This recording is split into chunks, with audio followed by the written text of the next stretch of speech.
Bienvenidos a Más Humanos, Más Derechos, el programa coproducido por Epicentro TV y la Coordinadora Nacional de Derechos Humanos, con la intención de contarles o dar cuenta de la situación de los derechos en el territorio nacional.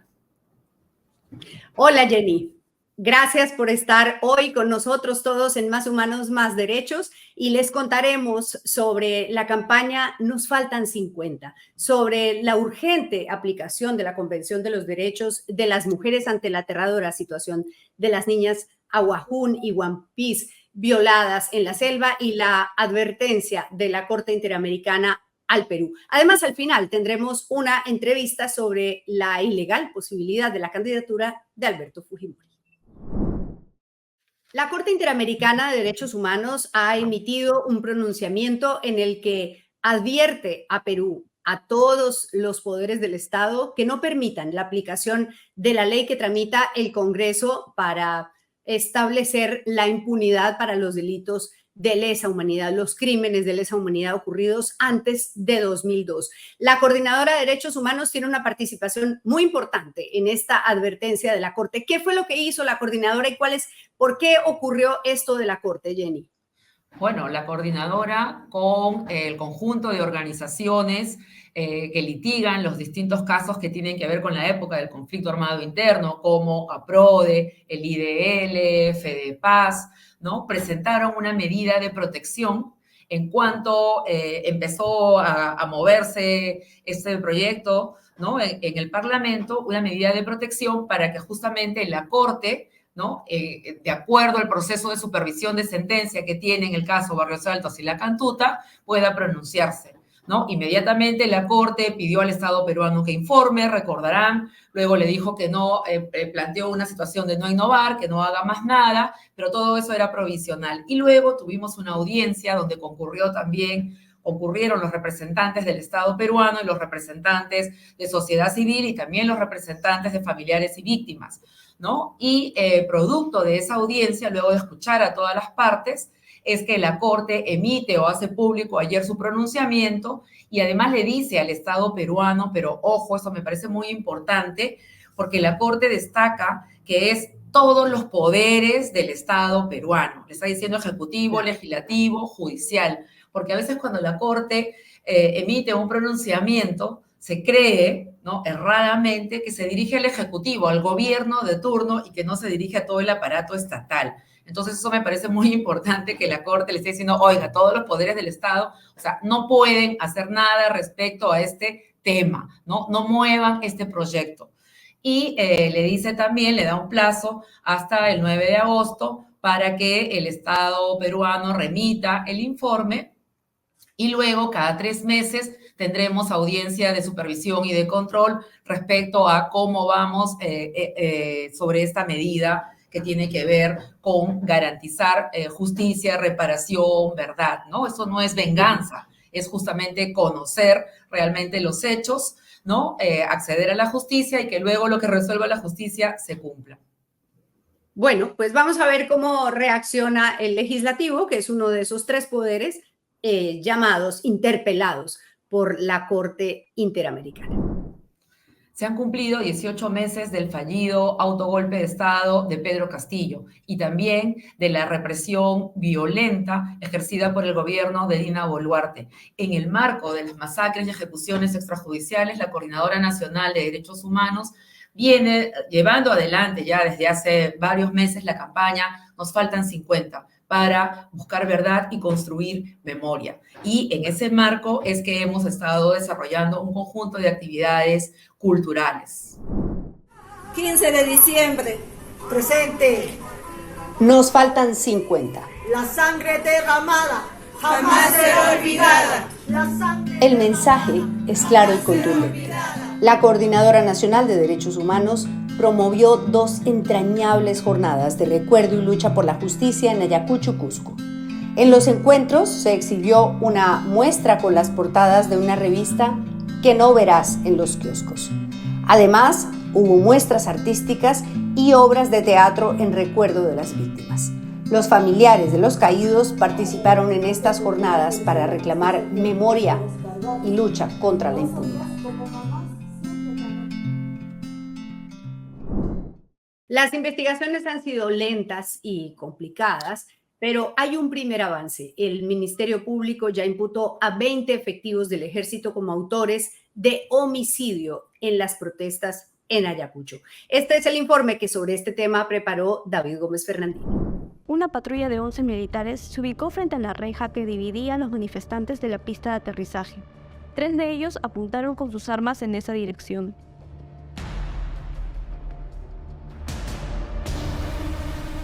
Tuvieron que pasar más de 2 años y medio para que la Fiscalía identifique a los presuntos autores de los disparos que acabaron con la vida de un grupo de ciudadanos durante la represión de las protestas contra el gobierno de Dina Boluarte en Ayacucho. Y creo que es de conocimiento público, la siempre negativa, ¿no? Desde un inicio de los altos comandos de brindar la información, ¿no? Incluso la fiscal tuvo que ir en tutela de derechos para poder exigir que se entreguen informaciones en los casos vinculados a la protesta. El 15 de diciembre de 2022, el ejército tomó el control de Ayacucho con la finalidad de reprimir las manifestaciones contra el recién instalado gobierno de Dina Boluarte. Una investigación de IDL Reporteros identificó los escenarios, la ubicación y los momentos precisos desde los que se produjeron los disparos de los fusiles Galil del ejército y donde cayeron 7 de las 10 víctimas mortales. La investigación periodística demostró que los disparos fueron efectuados por militares y no por terroristas del BRAEM infiltrados en las protestas, como insinuó el entonces jefe del Comando Conjunto de las Fuerzas Armadas, general Manuel Gómez de la Torre. Creo que con los videos y los testigos que existen en la investigación, eso totalmente es inverosímil, ¿no? No ha existido alguna evidencia, incluso de los manifestantes, en la que se haya visto a alguien utilizar un arma, ¿no? Entonces, es solamente un planteamiento, ¿no? que creo que no tiene sustento hasta ahora, de elementos de prueba que puedan sustentar esa afirmación. Y que creo que se va a corroborar mucho más con la participación de los expertos peritos en balística, que nos van a permitir ahondar más en la precisión de la responsabilidad de ellos, ¿no?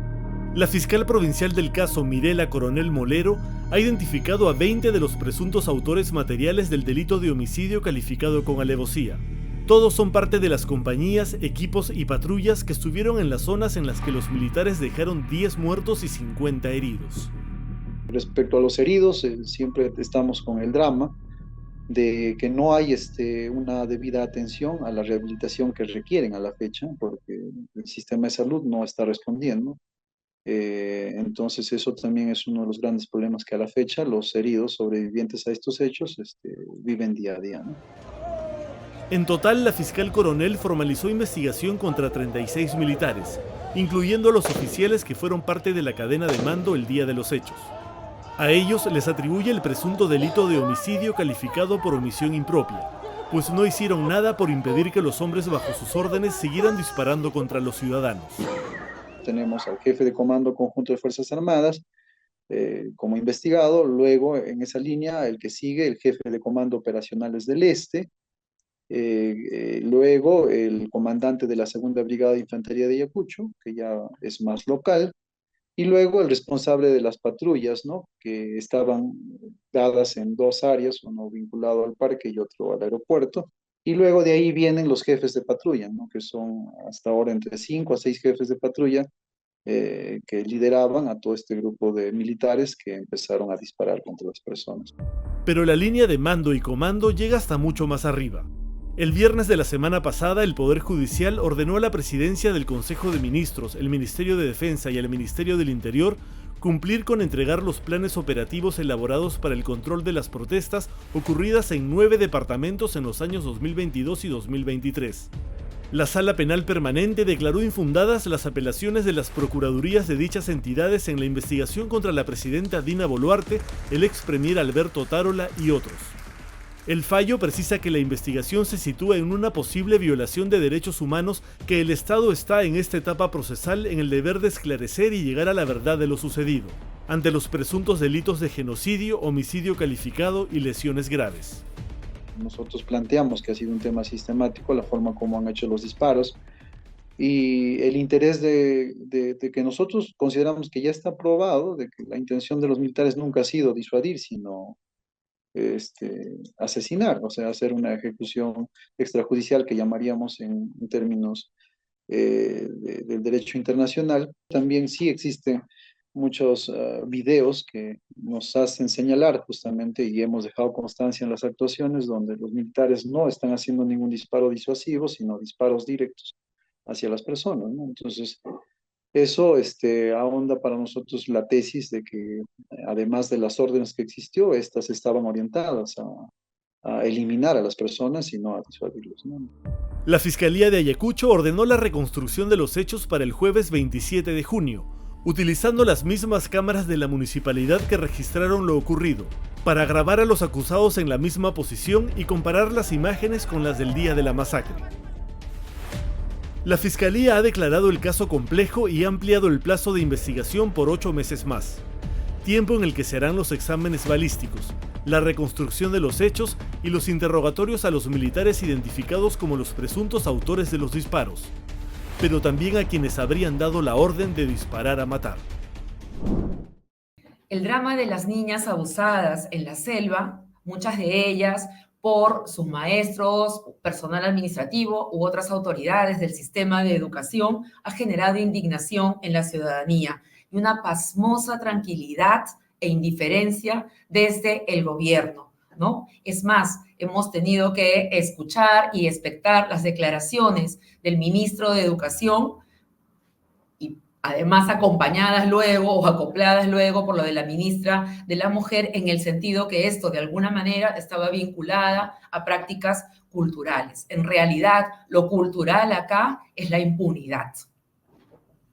Pues ahora varias lideresas aguajún han recibido amenazas por denunciar lo que está ocurriendo en la zona y por denunciar a los violadores, a los abusadores de las niñas. El gobierno está en falta. No hay que olvidar que el Perú es signatario de la Convención sobre la Eliminación de todas las formas de discriminación contra la mujer y que está vigente la Recomendación General 39 de esa convención. Jenny, expliquemos de qué se trata esa Recomendación General 39.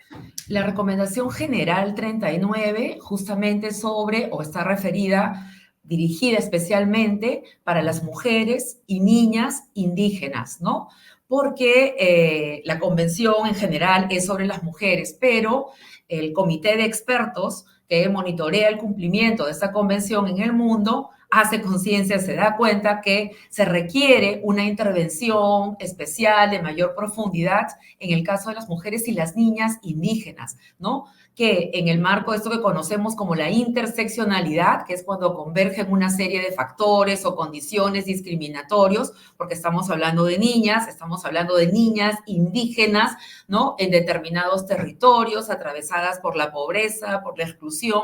Entonces convergen situaciones o condiciones de discriminación estructural y eso requiere una intervención específica. Entonces los gobiernos establecen obligaciones para los gobiernos, ¿no? Y entre ellas, en esa recomendación 39 está también todo lo referido a generar dato estadístico, porque muchas veces los datos que tenemos son generalizados en el territorio nacional, pero no abrimos un foco sobre la realidad específica de las niñas indígenas y especialmente en este caso aguajún y huampis, ¿no? Entonces tiene que ver con eso, con generar datos, con conocer la realidad y una recomendación específica también en temas de violencia, ¿no? En cómo atender la violencia de género, la discriminación y los patrones también culturales, ¿no? Que hacen que estas situaciones se sigan reproduciendo y que las autoridades, ya sea las de la comunidad o del sistema de justicia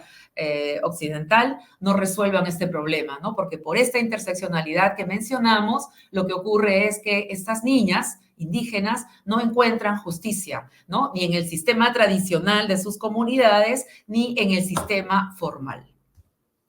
Bueno, pues la escritora y periodista Teresina Muñoz Nájara ha participado en el pasado en una comisión técnica del Congreso que investigó varios casos ocurridos en la selva y escribió incluso un libro sobre este tema. Por eso le hemos pedido aquí en Más Humanos, Más Derechos que nos cuente cómo ve ella esta indolencia, este comportamiento tan negligente y tan doliente del gobierno nacional. Esto es lo que nos dice Teresina. En el 2005, el Centro de la Mujer Flora Tristán publicó Invisibles entre sus árboles, el primer informe que no solo registró el testimonio de 8 niñas entre 11 y 14 años, alumnas de un colegio ubicado en la comunidad de Huampami, en el CENEPA, que en el 2004 fueron violadas por 3 de sus profesores, incluido el director, sino que evidenció cómo la vulnerabilidad, exclusión y violencia marcaban en esos momentos la vida de las niñas, adolescentes y mujeres Aguajún y Huampis. Han transcurrido casi 20 años desde la publicación de ese informe. La situación diagnosticada entonces no ha variado casi en nada. Esa situación la confirma un estudio realizado por el propio Ministerio de Educación en el 2017, titulado Desenrollando la madeja de la impunidad. También un informe de adjuntía publicado por la Defensoría del Pueblo en ese mismo año, y el informe final de la Comisión del Congreso de la República, que presidió el excongresista Alberto de Belaunde, que investigó entre 2018 y 2019 los abusos sexuales contra menores de edad que se cometen en instituciones públicas y privadas. Entre estos, los abusos de que fueron y siguen siendo objeto las niñas Aguajún y Huampis. En los 3 documentos se concluye lo mismo, que los colegios de la zona, por sus características estructurales y de funcionamiento, facilitan las conductas de violencia sexual por parte de docentes, directores, personal administrativo y otras autoridades como policías. Los 3 documentos pormenorizan, además, los obstáculos con que se enfrentan las víctimas y familiares para obtener justicia. Y los 3 documentos, por supuesto, desarrollan una serie de acciones y recomendaciones dirigidas a las entidades del Estado involucradas, llámese Minedu, MIDIS, MINSA, MINP, etcétera, con el propósito de revertir estos abusos que evidentemente nunca han puesto en marcha. Se trata de mirar con otros ojos una realidad, un mundo, la Amazonía, que también es el Perú, que nunca hemos querido entender y que históricamente hemos olvidado. Tuve la oportunidad, como integrante de la comisión, del equipo técnico de la Comisión del Congreso que dirigió de Belaunde, de viajar 3 veces junto con otros colegas a la provincia de Condorcanqui y de comprobar in situ lo que se afirma en los textos mencionados y la inacción del Estado. Escribí además un libro sobre lo que significó esa experiencia que titulé ¿A quién le importa?, entre signos de interrogación. El tema de los abusos en Condorcanqui no es nuevo e implica, como se sabe, otros aspectos terribles a los que están expuestas las niñas y adolescentes, como son el suicidio y la transmisión de enfermedades sexuales. Por eso el estupor al escuchar la soberbia y al mismo tiempo ignorancia y falta de empatía con la que el ministro de Educación, Morgan Quero, llamó práctica cultural a un delito penal, y a la ministra de la Mujer, Ángela Hernández, afirmar lo mismo. Las niñas Aguajún y Huampis, como cualquier niña de cualquier región de este país, tienen sueños y proyectos de vida. Solo necesitan, además de justicia, un poco de oportunidades. Por eso me pregunto otra vez, ¿a quién le importa? ¿Acaso Quero o Hernández se han acercado a Condorcanqui aún? Luego de escuchar a Teresina, no nos queda sino decir que realmente el título tan apropiado de su libro, ¿A quién le importa? Ella integró esta comisión, dan cuenta de un problema antiguo en el Perú. Las niñas Aguajún vienen siendo víctimas de violencia sexual desde hace muchísimos años, se conoce en los distintos sectores del Estado y lo que realmente traduce esto es la impunidad reinante en nuestro país. Y esto no puede continuar. Bueno, y seguimos con el tema de la impunidad. ¿Por qué? Porque se ha inscrito en Fuerza Popular el expresidente Alberto Fujimori y hay quienes opinan que incluso podría ser candidato o a la presidencia con su hija o a la vicepresidencia o al Senado también para garantizar inmunidad y garantizar impunidad. Es un cambio de létricas. Para hablar de eso, hemos invitado a una constitucionalista que además es vicepresidenta de la Sociedad Peruana de Constitucionalistas, Asociación Peruana de Constitucionalistas, Elena Alvídez. Elena, gracias por estar en Más Humanos, Más Derechos. ¿Cómo estás, Clara Elvira? Qué gusto estar con ustedes. Jenny, buenos días y buenos días a su audiencia. Qué gusto. Bienvenida, Elena. Muy bien, pues empecemos por el principio. ¿Es legal, es constitucional que una persona condenada, como lo es Alberto Fujimori, e indultada, pueda aspirar a un cargo de elección popular? A ver, bueno, las personas condenadas, él solamente ha recibido el indulto, con lo cual se le ha perdonado cumplir la pena, sigue condenado, además no está rehabilitado tampoco porque no ha cumplido con la reparación civil, él permanece con la condena, ¿no?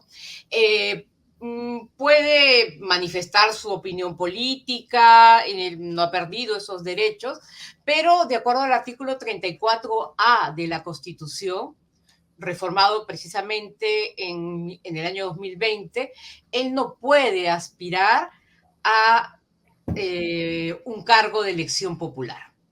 Es clarísimo, es una norma regla de la Constitución.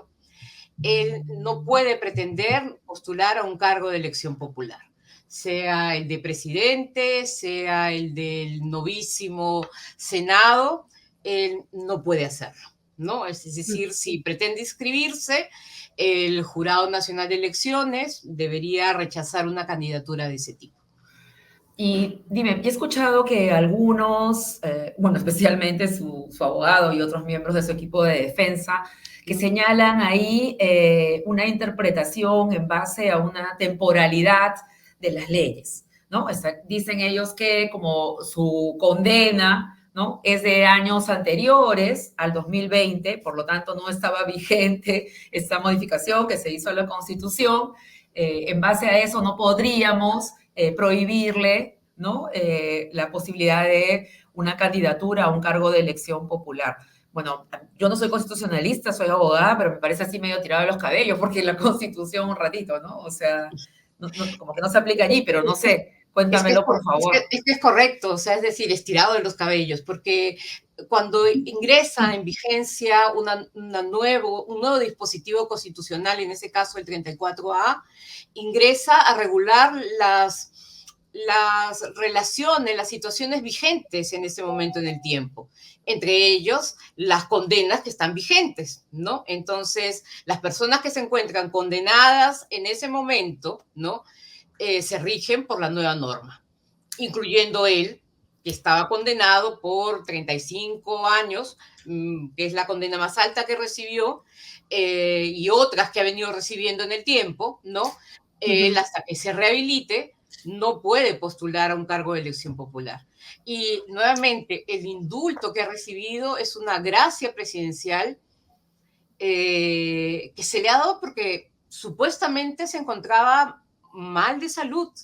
Además, supuestamente es un indulto humanitario para que descanse en casa, se recupere, tenga, bueno, una vejez tranquila, o incluso si estaba con una enfermedad terminal, el acompañamiento de su familia en un término de su vida tranquilo, ¿no? Entonces, bueno, ¿a qué cargo de elección popular quiere postular, no? Él ha sido, se le ha otorgado una gracia que lo exime de cumplir la pena por razones humanitarias. Con lo cual... Sería distinto si esto fuera una amnistía. Sería distinto porque la amnistía precisamente lo que hace, los efectos que tiene es olvidar también la conducta penada, ¿no? La conducta... borra por completo todo. Sí, en el caso de en el caso del indulto no. El indulto es más en su caso, que es un indulto humanitario, supuestamente, ¿no? Donde es por humanidad, por consideración de su estado de salud, salga usted, señor, de la cárcel, vaya con su familia y descanse, ¿no? Poniéndonos en un escenario más adelante, ¿quién tendría que decir? Supongamos que se presenta. ¿Quién tendría que decir? No, caballero, usted no puede ser, o sí, caballero, usted sí puede ser candidato. Los órganos del sistema electoral, particularmente la inscripción inicial, el jurado electoral especial y en revisión el Jurado Nacional de Elecciones. Y supongamos un paso más, que avalaran esa candidatura. ¿Qué conseguiría si fuera, por ejemplo, elegido senador? conseguiría inmunidad, conseguiría que se bloquearan los juicios que tiene el señor Fujimori? En estricto no debería. En estricto no debería, porque la inmunidad parlamentaria es una prerrogativa al cargo y solo debería proteger al parlamentario, en este caso al senador, por los actos que supusieran un delito de función parlamentaria. No debería protegerlos por hechos o situaciones que supongan delitos distintos a los de la función parlamentaria y cometidos con anterioridad a la función parlamentaria.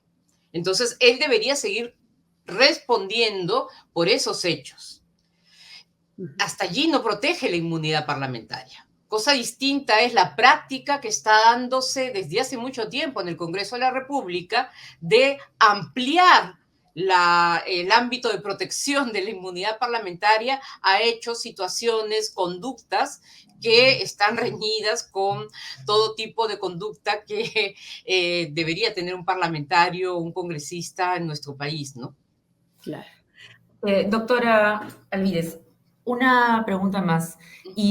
O sea, porque van a aparecer seguramente también estos argumentos que nos van a decir que en realidad acá hay un conflicto de derechos, ¿no? Y que es el derecho a la participación política, ¿no? Del ciudadano Fujimori estaría siendo afectado, ¿no? Entonces, ahí que habría que ponderar derechos, ¿podría también ser ese un camino de discusión que se abriría? Es que solo ponderas derechos cuando en realidad hay una colisión de derechos. En su caso, él es titular de derechos, pero tu titularidad supone también que tengas la capacidad de ejercicio, y la capacidad de ejercicio puede estar limitada por ciertas condiciones. Bien, por ejemplo, no cabe duda que un adolescente o una adolescente peruana tiene la titularidad de derechos políticos. Pero hay condiciones que cumplir. Por ejemplo, que cumpla los 18 años y tenga un DNI de color azul, ¿bien? Y que esté inscrita en el registro electoral, que luego pase el padrón electoral. Esas son las condiciones, digamos, que los 18 años, cuando menos. En el caso del señor Fujimori también, él es titular del derechos de participación. Pero la condición es que, como todos, no esté condenado, bien, de acuerdo al artículo 34A, ¿no? En primera instancia no esté sujeto a una condena por delito doloso, bien. Él lo está, y mientras esté cumpliendo esa condena y no esté rehabilitado, no podrá ejercer esos derechos. No hay ninguna colisión, simplemente no está cumpliendo la condición. Como no lo estaría cumpliendo una joven o un joven de 16 años. Hasta que cumpla los 18. Perfecto. Y aprovecho para preguntar sobre otro personaje, el señor Cerrón, que está condenado por corrupción. Tampoco puede. Tampoco. Tampoco. O sea, es decir, creo que en la opinión pública, ¿no? Existen abogados, ¿no? Que se dicen constitucionalistas, ¿no? Y que de repente en un momento lo fueron, ¿no? Pero que ahora salen a la opinión pública y no hacen ninguna diferenciación de que en este momento están ejerciendo de abogados de defensa de parte. Claro. Y deberían decirlo, porque están defendiendo intereses privados. Y su discurso ya no es un discurso solamente de interpretación de la Constitución, sino de interpretación de la Constitución y a partir de la Constitución, de las leyes orgánicas, bajo un interés particular. Que es su cliente, la defensa de su cliente. Claro, y si ese interés particular es el que manda, bueno, entonces su interpretación no es aséptica, no es solo desde la Constitución. Muy bien. Pues, doctora Alvídez, muchas gracias por estar en Más Humanos, Más Derechos. Nos queda clarísimo. Yo creo que queda clarísimo que no hay conflicto de derechos, no hay nada que ponderar, no hay un tema temporal tampoco, son una serie de condiciones y el supuesto candidato Fujimori o Cerrón no cumplirían esas condiciones. Listo, y si no, nos vamos al jurado electoral. Muchas gracias. Gracias por estar en Más Humanos, Más Derechos. Un gusto, hasta luego. Y a ustedes muchas gracias por acompañarnos en una entrega más de Más Humanos, Más Derechos. Nos vemos la próxima, Jenny. Nos vemos.